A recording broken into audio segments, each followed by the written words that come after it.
Hello, friends. This is Dave Hurwitz, executive editor at ClassicsToday.com, here with a really nice new recording of music by Kodály, the second from the Buffalo Philharmonic and JoAnn Falletta. The first had, the dances and the peacock variations and that stuff.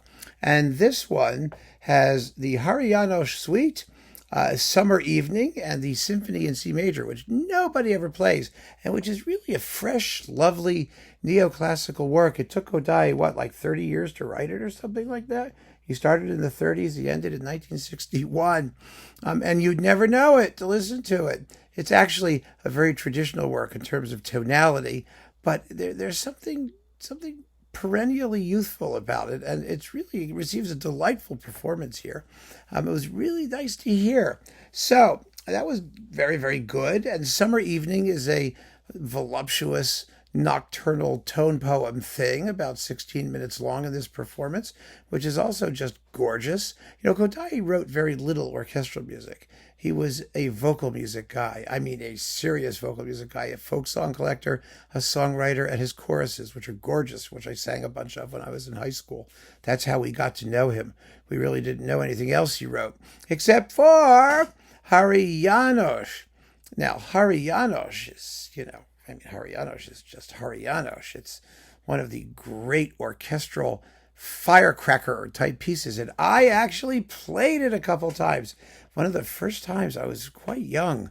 We did it with the Johns Hopkins Symphony. I mean, youngish. It was one of the first orchestra I was ever in. Let's put it that way. And it was really fun. My goodness, it's fun. We didn't have a cymbalum. We had to use a piano, which is what basically everybody used for most of the history of Háry until, later, the latter half of the 20th century, when cymbalumists started to show up all over the place. In case you don't know what a cymbalum is, it looks kind of like, remember auto harps when we were in college grammar school? You pushed a thing for like a chord and you'd stroke it. Well, a cymbalum looks like that. It lays on its side. It's like a table with strings strung in sort of auto harp-like manner, but you play it with little mallets. You whack the strings, and it goes twang, twang, twang, twang, twang, twang, twang, twang, twang, twang, twang, twang, twang, twang, twang, twang, twang, like that. Well, you'll hear it when you listen to this.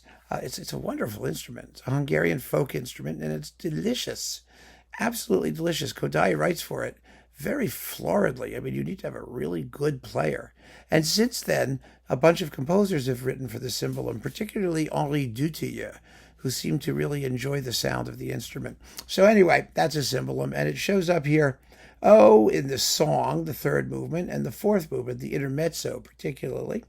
And the rest of it is, oh my goodness, it's more fun than anyone has any right to have. I played cymbals and bass drum and tam-tam, which is barely ever here. It only shows up in the Viennese musical clock, and not very loudly. It's bong, bong, psh, dong, bong, bong, psh, and the bell covers it. So, you wish you could whack the daylights out of it, but you don't.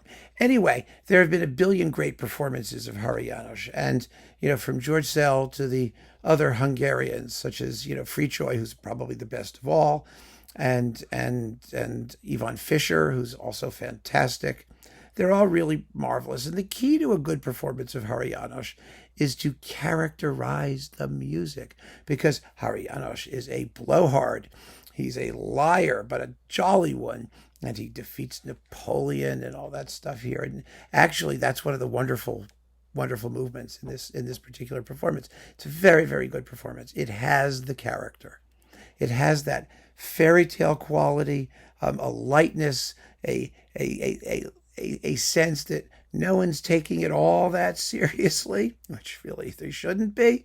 But the Battle of Napoleon with the yowls of pain and the lachrymose saxophone and all that stuff. Very, very nicely done.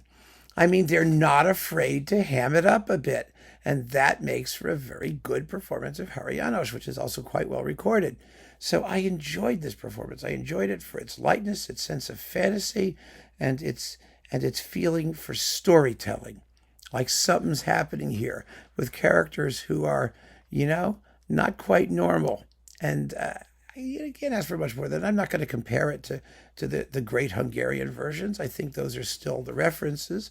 But because you get a very, very fine performance of the symphony and Summer Evening, a very good performance of Háry János is also a considerable bonus. So I enjoyed this, and so will you. Keep on listening, friends. Take care.